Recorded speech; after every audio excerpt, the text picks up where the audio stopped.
اور اس مووی کے بہت سے ڈائلاگ 50 سال گزرنے کے باوجود اب بھی نہ صرف جو اس وقت کے لوگ تھے ان کی بلکہ نیو جنریشن کی بھی زبانیں زد عام ہیں۔ والدین کے رویے کے حوالے سے بات کرتے ہوئے انہوں نے کہا کہ ابھی میری بیٹی پیدا بھی نہیں ہوئی تھی کہ ابھی مجھے پتہ چلا تھا کہ ہمارے ہاں بیبی آنے والا ہے، تو میں نے اس سے پہلے ہی میں اتنا کانشیس ہو گیا تھا کہ میں نے بچوں کے متعلق معلومات اکٹھی کرنی شروع کر دی تھی کہ کس طرح سے ہم بچوں کو ہینڈل کر سکتے ہیں۔ میں کہنا چاہوں گی یا نصیحت کرنا چاہوں گی کہ یہ وقت ہے ان کے عروج کا ہے، اس کو انجوائے کریں، اس کا مزہ لیں، بجائے اس کے کہ لڑائیوں جھگڑوں اور تنقید میں اور ایک دوسرے کی تکرار بازی میں اس کو ضائع کریں۔ تو فؤاد خان کا یہی کہنا تھا کہ کووڈ آ گیا، کووڈ کی وجہ سے ہم نے کام روک دیا، اس کے بعد ہمارے اپنے اپنے پروجیکٹس چل رہے تھے جس کی وجہ سے ہم ان میں مصروف تھے، اور پھر ہم نے یہ فلم یہ میں بتاتی چلوں کہ یہ فؤاد خان نے خود پروڈیوس کی ہے۔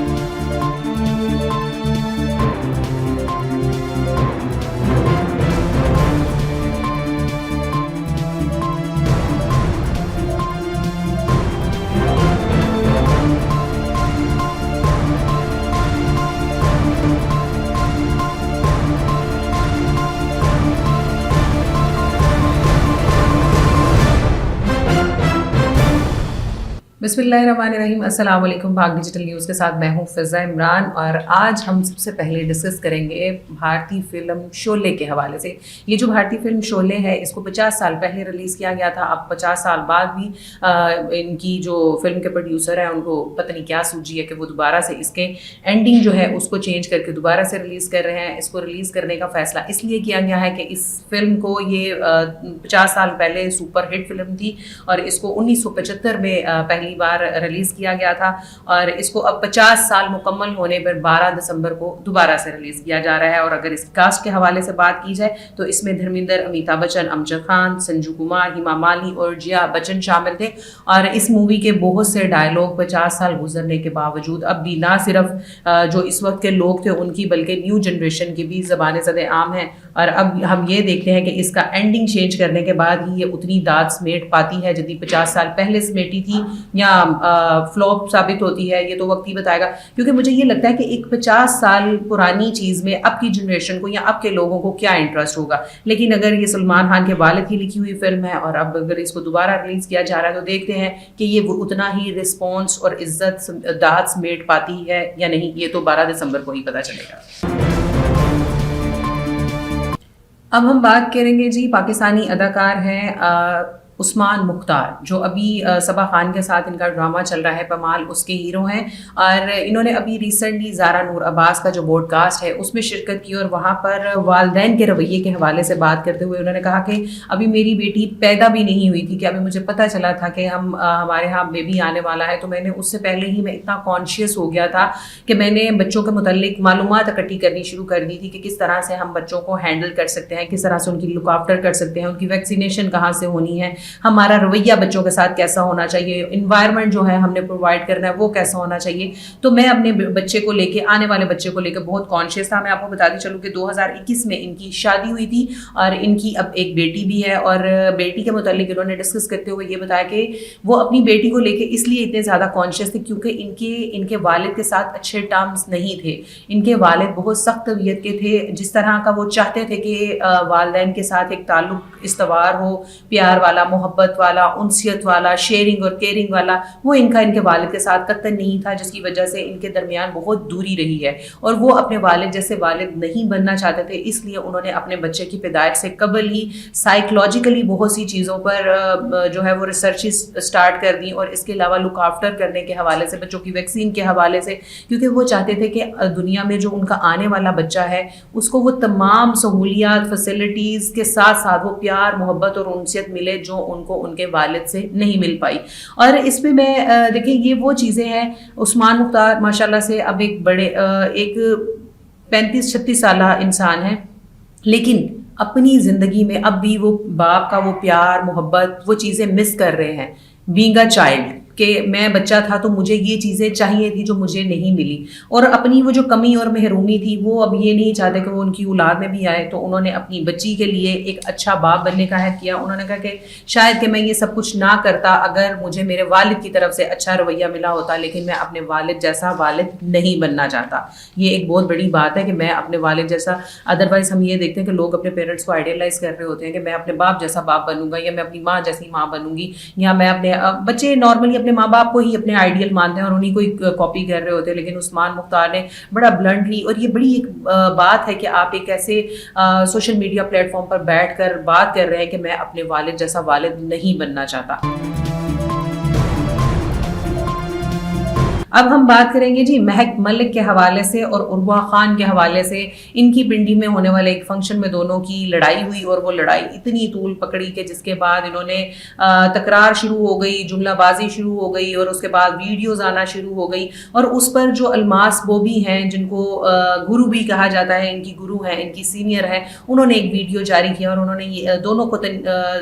جو سمجھاتے ہوئے, انہوں نے کسی طرح کی تنقید نہیں کی, انہوں نے دونوں کو سمجھانے کے معاملات پر بات کیا. انہوں نے کہا ہے کہ مہک ملک جو ہے وہ میرے لیے بیٹیوں کی طرح ہے, اور عروہ بھی ہماری کمیونٹی کی ہی بچی ہے. تو میں دونوں کو یہی کہوں گی کہ عروج ہم نے بھی دیکھے ہیں, عروج ہوتا ہے اور اس کے بعد جو ہے زوال بھی آتا ہے. تو اس طرح کے آپس میں ریلیشنز یا ٹرمز رکھنے چاہیے کہ کل کو آپ شرمندہ نہ ہوں. یہ وقت گزر جائے گا, اور جب یہ وقت گزر جائے گا تو آپ پچھتائیں گے کہ ہاں میں نے یہ کیا تو میں نے یہ کیا. تو اس لیے میری دونوں بچیوں کو یہی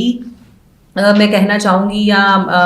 نصیحت کرنا چاہوں گی کہ یہ وقت ہے ان کے عروج کا ہے, اس کو انجوائے کریں, اس کا مزہ لیں, بجائے اس کے کہ لڑائیوں جھگڑوں اور تنقید میں اور ایک دوسرے کی تکرار بازی میں اس کو ضائع کریں. اور عروج کے بعد زوال تو آنا ہی ہوتا ہے.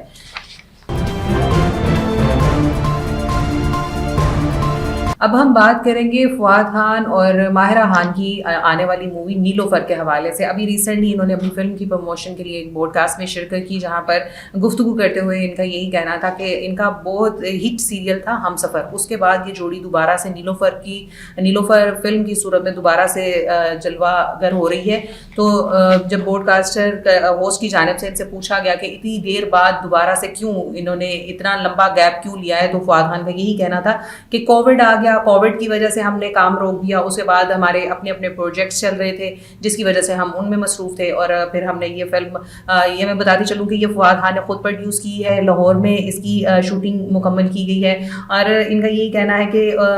اس کی مزید تفصیلات جو تھوڑی بہت سوشل میڈیا کے تھرو ہمیں ملی ہے, اس میں ماہرہ خان نے ایک بلائنڈ خاتون کا رول پلے کیا ہے, اور جو اس میں رائٹر بنے ہیں فواد خان, ان کا یہی کہنا ہے کہ انہوں نے بہت اپنی طرف سے تو انتھک محنت کی اور کوشش کی ہے کہ وہ ایک اچھی چیز پروڈیوس کر سکیں اور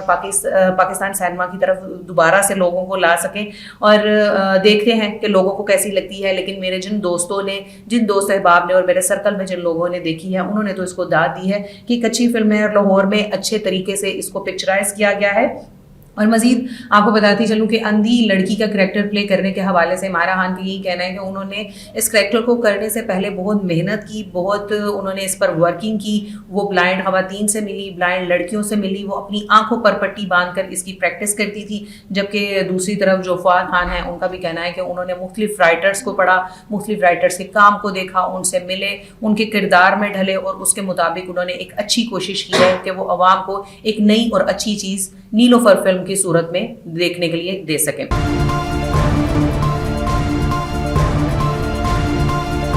اب ہم بات کریں گے جی, خبر آئی ہے امریکہ سے. کانگریس میں ایک رپورٹ جمع کروائی گئی ہے. اس رپورٹ کا تعلق ہے پاک بھارت جنگ سے. اس رپورٹ میں بتایا گیا ہے بیسیکلی جو پاکستان کی اور انڈیا کی مئی میں دونوں ممالک کے درمیان جنگ ہوئی تھی, اس جنگ میں پاکستان کو بھارت پر برتری حاصل ہوئی تھی. اس رپورٹ میں کہا گیا ہے کہ 4 روزہ جنگ میں پاکستان کی فوجی کامیابی بھارت کو چینی ہتھیاروں کو نمایاں کیا گیا ہے. یہ کمیشن امریکہ اور چین کے درمیان تجارتی اور معاشی تعلقات کی قومی سلامتی کے متعلق رپورٹ پیش کرنے کے لیے قائم کیا گیا تھا. اس سالانہ رپورٹ میں کمیشن نے مئی کے تنازع کے حوالہ دیتے ہوئے کہا ہے کہ چین نے اپنی دفاعی صلاحیتوں کو آزمائش اور فروغ دینے کے لیے استعمال کیا, اور رپورٹ میں اس تنازع میں چین کے کردار کو نمایاں کیا گیا ہے اور عالمی توجہ کا مرکز بھی بنا ہے, اور اس میں انٹیلیجنس سے فائدہ اٹھایا گیا ہے. اس رپورٹ میں بھارت کے دعوے کا بھی تذکرہ کیا گیا ہے کہ چین نے پاکستان کو بحران کے دوران بھارتی فوجی